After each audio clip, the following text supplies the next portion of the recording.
તો અત્યારે હાલ એક મહત્વપૂર્ણ સમાચાર સામે આવી રહ્યા છે તેની પર નજર કરીએ તો ગુજરાત હાઈકોર્ટના જજ સંદીપ ભટ્ટની બદલીને લઈ અને વકીલો દ્વારા વિરોધ કરવામાં આવ્યો છે। ગુજરાત હાઈકોર્ટ એડવોકેટ એસોસિએશન દ્વારા હડતાળની જાહેરાત કરવામાં આવી છે। જનરલ બોડીની બેઠકમાં આ નિર્ણય કરવામાં આવ્યો છે। કમિટીના ગઠન બાદ ચીફ જસ્ટિસ ઓફ ઇન્ડિયા ને રજૂઆત કરવામાં આવશે। હાઈકોર્ટના જજ સંદીપ ભટ્ટની મધ્યપ્રદેશ ખાતે બદલી કરવામાં આવી છે। તો આજ અંગે વધુ વિગત મેળવી લઈએ। સંવાદદાતા ધવલ અમારી સાથે જોડાઈ ગયા છે। ધવલ, ગુજરાત હાઈકોર્ટના જજ સંદીપ ભટ્ટની બદલીને લઈ અને વકીલોનો વિરોધ, શું વિગતો?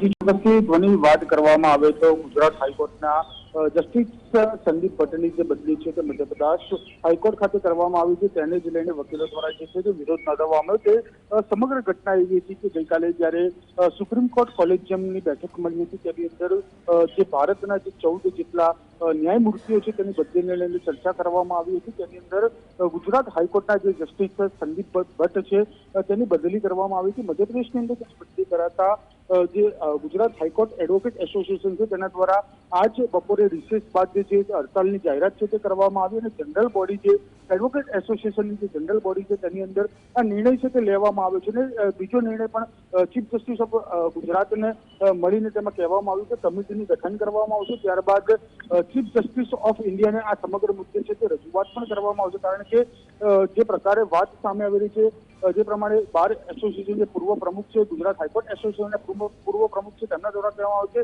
એક સંનિષ્ઠ જે જસ્ટિસ છે તેની બદલી આ રીતે કરવી એ યોગ્ય નથી ગણાતું। તેને જ લઈને આ જે સમગ્ર વિવાદ છે તે કરવામાં જોવા મળી રહ્યો છે અને ગુજરાત હાઈકોર્ટ એડવોકેટ એસોસિએશન દ્વારા અચોક્કસ મુદતની જે હડતાલ છે તે કોર્ટમાં ચાલુ રાખવામાં આવી છે। એટલે કે કહી શકાય કે અત્યારે હાલ એડવોકેટ એસોસિએશન દ્વારા જે પ્રમુખ, ઉપપ્રમુખ, સેક્રેટરી સહિતના જે આગેવાનો છે, જે વકીલો છે, તેમના દ્વારા અત્યારે હાલ જે કોઈ કોર્ટ ચાલુ હોય તેને ત્વરિત બંધ કરવાની પણ કામગીરી અત્યારે તેમના દ્વારા હાથ ધરવામાં આવી રહી છે। જી આભાર ધવલ, સમગ્ર માહિતી આપવા બદલ।